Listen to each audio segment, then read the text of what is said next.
For now, it's delayed indefinitely. House Speaker Nancy Pelosi told reporters yesterday that it's possible that this might not come up for any sort of vote this week. It is not on the docket for today, and when or if it will get there is really anyone's guess. On Wednesday, the House Democratic Caucus met, and that meeting seemed to further divisions within the party when it comes to this resolution, or at least emphasize them. Some Democrats said House Speaker Nancy Pelosi rushed this. Sources tell Fox News that there was an exchange in the morning meeting where a freshman Democrat argued that leadership failed to inform members about the resolution. But the issues, the disagreements, did not stop there. There's concern about the text of the resolution, with some Democrats saying it needs to address other forms of bigotry and not just anti-Semitism. There were already plans to broaden the resolution, but then there were more concerns. The resolution is largely seen as a rebuke of freshman Representative Ilhan Omar, but some Democrats were worried about putting her name in the resolution. Two sources told Fox News there was concern among some Democrats that mentioning Omar by name could increase security threats against her and further anti-Muslim biases. Fox is told there was also some concern that if Omar is not mentioned by name, her controversial comments are left unchecked, that she could be made into a martyr. I don't think anyone's questioning that the anti-Semitic comments that were made are unacceptable, and we have to make sure that we speak out against them. I think it's the approach and how we do it, and we're working obviously together to try to get there. Both the president and vice president have weighed in on this, the president calling House Democrats shameful for not taking a stronger stand against anti-Semitism. Sandra? So a lot of Republicans are speaking out, Ellison. How are Democrats receiving that criticism?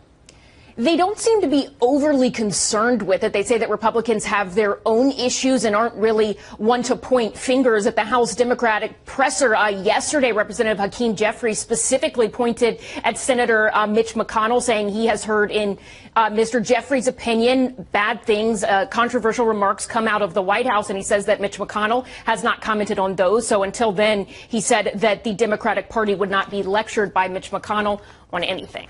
Also breaking tonight, a sharp divide between House Democrats as they battled over how to condemn what many saw as anti-Semitism from their freshman member, Ilhan Omar.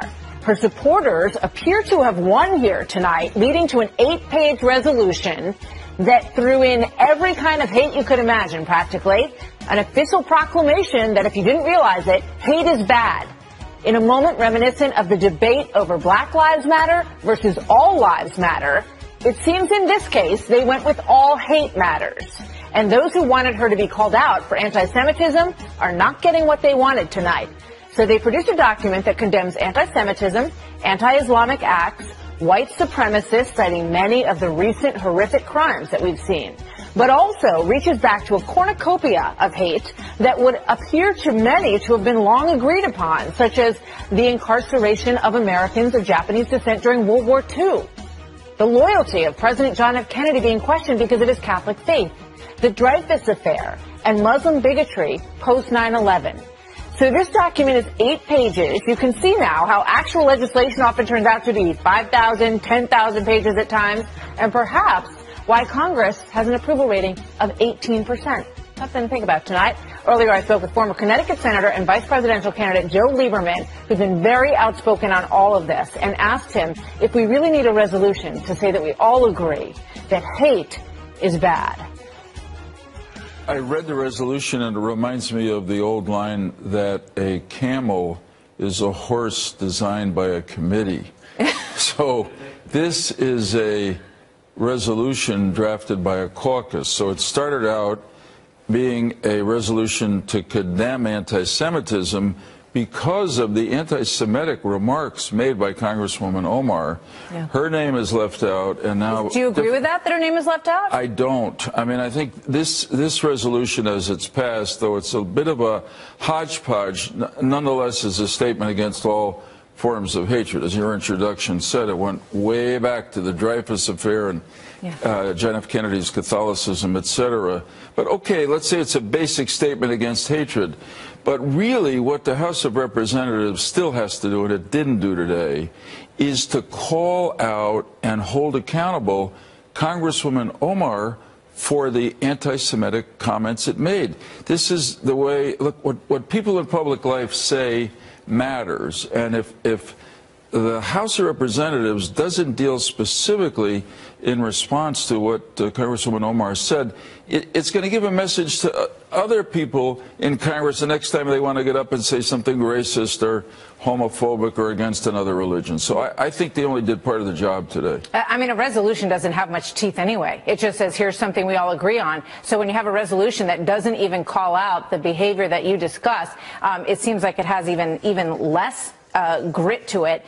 CARE, the Council on American Islamic Relations, has just put out this statement. Unfortunately, this resolution was introduced to silence legitimate criticism of domestic support for the discriminatory and segregationist policies of a foreign government that received billions of American taxpayer dollars. What do you say to that, Senator? Well, that's just not true. Fortunately, in my opinion, there is broad bipartisan support for a strong U.S.-Israel relationship and for our fellow democracy, Israel. Occasionally, there are people who object to specific Israeli policies. That's appropriate in our democracy. What Congresswoman Omar said was not just a reasoned disagreement with the policies of the Israeli government. It was just plain anti-Semitic, going back to raising questions of dual loyalty, of Jewish money. It's deeply offensive. I mean, I always say to people when I speak that, I feel blessed to have been born in America, and I love this country. That is the typical reaction of American Jews. A lot of American Jews and Christians also profoundly support Israel, but that's not at all in conflict with our devotion first to America. It seemed at first she was conciliatory in response to the first round of comments, but now she's not. She's pushing back, and I think you could make an argument looking at this resolution that she won that battle. And James Clyburn said this, which I want to see what you think about. He said, there are people who tell me, well, my parents are Holocaust survivors. My parents did this. It's more personal with her. I've talked to her. I can tell you she is living through a lot of pain. So he's referring to her background as a Somali, born in Somalia, who lived in a Kenyan refugee camp. What do you make of that comment? Well, I'm surprised. I know Jim Clyburn.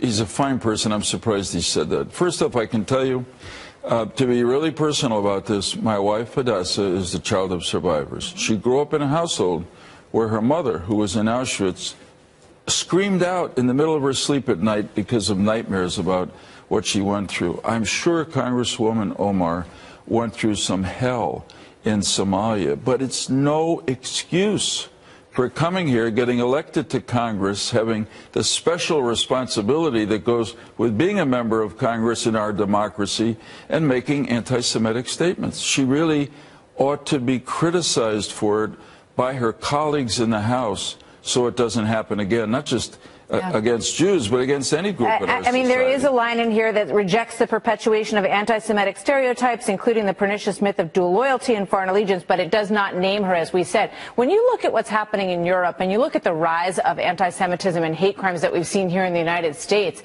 and you see that this group in your party, in the House, that is getting together around some of these ideas, how much does that concern you? Well, it concerns me a lot. I mean, look, it's hard to believe that anti-Semitism is beginning to express itself in Europe and in some ways in America. The kind of statements that Congresswoman Omar made, which are anti-Semitic, do not reflect the rank and file of the Democratic Party. But if people in the Democratic Party don't stand up respectfully and hold her accountable for her anti-Semitic remarks, then others are going to feel they can do the same, or they can take on other groups, religious, racial, or anything else, with hatred.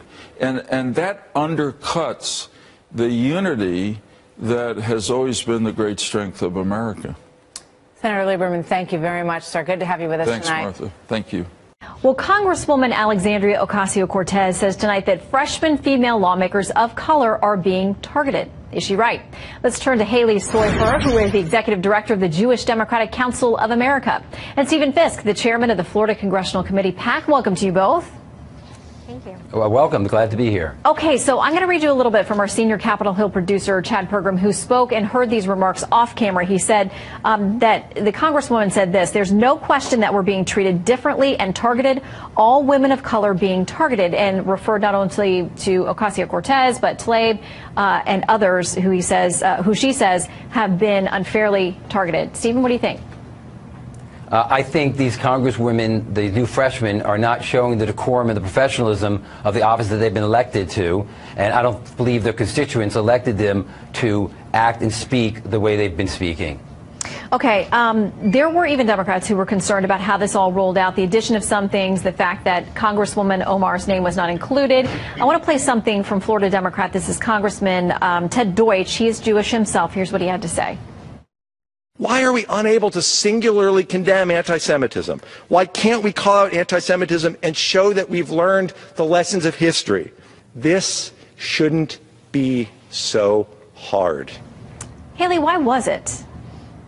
Well, what we saw today from the House was the Democratic Party coming together to unanimously oppose not only anti-Semitism, but all forms of hatred and intolerance. It was the Republicans who were split on this measure, and 23 of them voted against. So while there may have been a disagreement at the outset about the scope of this resolution, in the end, there was unity. Yeah, and just let me yes, there were 23 Republicans who voted no. Most of them issued statements saying it was a sham. They thought it was watered down. They were not supporting anything negative, but they were against supporting something they thought was essentially not really addressing the condemnation of anti-Semitism was in no way watered down. It was as strong as it was at the beginning of the week, and it wasn't watered down. Okay, Stephen, adding the additional things, does that change the nature of this resolution?